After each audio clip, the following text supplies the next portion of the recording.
புரிதல் இருக்காம இருக்குன்றதுக்காக தான் நான் இதையும் சொல்ல வரேன். இதெல்லாம் இருக்குது. நீங்கள் நம்ம வந்து வாங்கி கொடுத்தா வாங்கிப்பாங்க, இவங்க இப்படி தான் அப்படின்ற மாதிரி ஒரு மைண்ட் செட் நீங்களாம் பண்ணாதீங்க. அவங்களுக்கும் இப்படியெல்லாம் ஒரு ஃபீலிங்ஸ் இருக்குது அப்படின்றத நான் ஒரு பெண்ணாக இருந்து நான் ஒரு மனைவியாக ஒரு கணவருக்கு மனைவியாக எங்கள் லைஃப்பில் நான் இருக்கும்போது அது எனக்கே ஃபீல் ஆகுதுன்னும் போது என்கிட்ட சம்பளம் கொடுக்குறாரு, நான் தான் நிர்வாகம் பண்ணுறேன், எனக்கே அந்த மாதிரி ஒரு ஃபீல் இருக்கும்போது சில வீட்டில் வந்து ஆண்கள் தான் வச்சுருப்பாங்க. ஆண்கள் எதுக்கு வேணுமோ கொடுத்துட்டு அவங்க பாட்டு அவங்க வேலையை பார்ப்பாங்க. பெண்கிட்ட காசே கொடுக்க மாட்டாங்க. அப்படிலாம் ஒரு நிறைய சூழ்நிலையெல்லாம் பெண்களை நான் பார்த்துருக்கேன். அது ரொம்ப கஷ்டமாக சொல்லுவாங்க. அதனால் நீங்கள் கல்யாணம் ஆகாதவங்களாம் இருந்தீங்களா கூட கல்யாணம் பண்ணிங்கன்னா உங்களோட ஒய்ஃபை வந்து ஒரு இந்த மாதிரி சிந்தனைகள்லாம் அவங்களுக்கு வராமல் பார்த்துக்கோங்க. இதுக்காக தான் நான் இவ்வளோ நேரம் பேசினேன். ஆனால் என் வீட்டில் கண்டிப்பாக அப்படி கிடையாது. என்னோட நிர்வாகம் தான், நான் தான் குடும்ப தலைவி, சம்பாதிக்கிறது அவர் தான், நிர்வாகம் பண்ணுறது நான் தான்.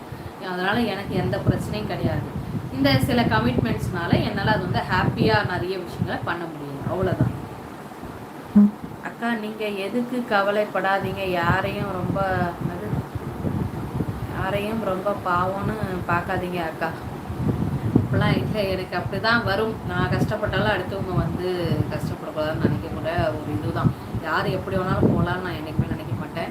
அதனால தான் நான் கஷ்டமும் படுறேன். அது எனக்கு நல்லாவே தெரியும். இருந்தாலும் பரவாயில்ல அக்கா. நீங்கள் வீட்டில் எல்லா வேலையுமே செய்கிறீங்க, குழந்தைங்களையும் பார்க்குறீங்க, இன்னும் என்ன செய்யணும் அக்கா?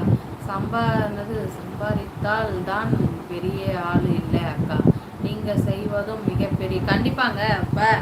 இப்போ அதையே வேலையை இந்த வீட்டு வேலைக்கெல்லாம் போகிறாங்க இல்லைங்களா? அப்போ அதுக்கு சேலரி தராங்களா இல்லையா?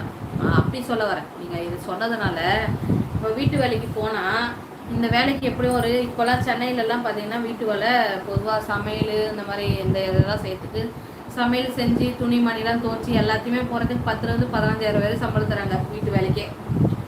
அப்போது வந்து நம்ம வந்து ஒரு கல்யாணம் பண்ணி வந்து நம்ம கணவர் நம்ம குழந்தைங்க அவங்க அந்த பெண்கள் வேலை செய்யும்போது அவங்களுக்கு ரெஸ்பான்சிபிளாகவும் இருக்கணும், நீங்கள் ரெஸ்பெக்ட் பண்ணணும் அப்படின்றது தான் நான் சொல்ல வரேன். இது வந்து வேலையாக இல்லை, எங்களுக்கு பிடிச்சி என் குழந்தைங்க என் கணவர் நாங்கள் சாப்பிடணும், எங்கள் குடும்பம் நாங்கள் செய்கிறோம்.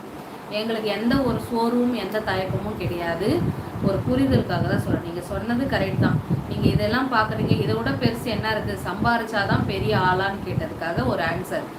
அது நிறைய பேர் அப்படி யோசிக்க மாட்டாங்களே. இப்போ இந்த நிறைய நீயான ஷோவாக இருக்கட்டும், நிறைய இந்த கணவன் மனைவி டாக்கிங் ஷோஸ்லாம் பாருங்கள், நிறைய விஷயம் சொல்கிறாங்க. பூ வாங்கி தரதில்ல, பூ வாங்கி கொடுக்குறதுல போய் செலவாயிடும்னு நினச்சா அப்புறம் என்னங்க இருக்குது? ஏன் அப்படி நான் சொல்கிறேன், அந்த பூன்னு இதுக்கு எதுக்கு டாபிக் எடுத்துன்னு வச்சுக்கோங்களேன். இந்த சமுதாயம் பிறந்ததுலேருந்து ஒரு பொண்ணு பூ வைக்குது, பொட்டு வைக்குது, எல்லாமே வச்சுக்கிட்டு சூப்பராக இருக்குது. ஆனால் இடையில கணவராக வர அவருக்கு எவ்வளோ பெரிய ஒரு தியாகம் பண்ண வேண்டியது இருக்குன்னு தெரியுமா இந்த சமுதாயத்தில். அதுக்கப்புறம் அவர் போயிட்டாருன்னா பூ வைக்கக்கூடாது, பொட்டு வைக்கக்கூடாது, எதையுமே பண்ணக்கூடாதுன்னு இந்த சமுதாயம் சொல்லுது. அப்போது அவ்வளோ பெரிய இழைப்பை கொடுக்குற நீங்கள் வந்து இருக்கும் போது அதை வாங்கி தர மாட்டீங்க? உங்களால் முடிஞ்ச 30 ரூபா 20 ரூபா பூ கூட வாங்கி தர முடியாதா? உங்களுக்கான ஒரு மனைவியாக இருக்காங்க, அவங்க உங்களுடைய குழந்தையே இந்த உலகத்துக்கு கொண்டு வந்து கொடுத்துருக்குறாங்க, உங்களை அப்பான்ற சாணத்தை கொடுத்துருக்குறாங்க.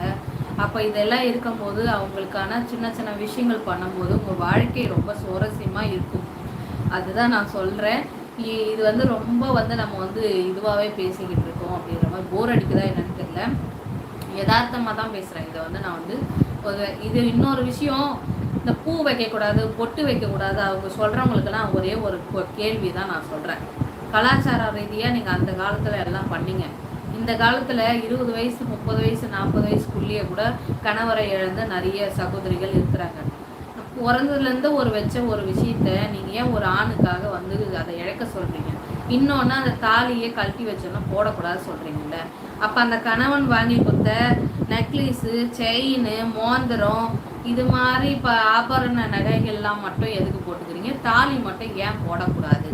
இன்னொன்று, அப்படி போட்டால் யாராவது தப்பாக பார்ப்பீங்கன்னு சொல்கிறீங்க. ஏங்க விடோவாக இருந்தால் தான் நிறைய பேர் தப்பாக பார்க்குறாங்க. விடோவாக இருந்தால் தான் அப்ரோச் பண்ணுறாங்க.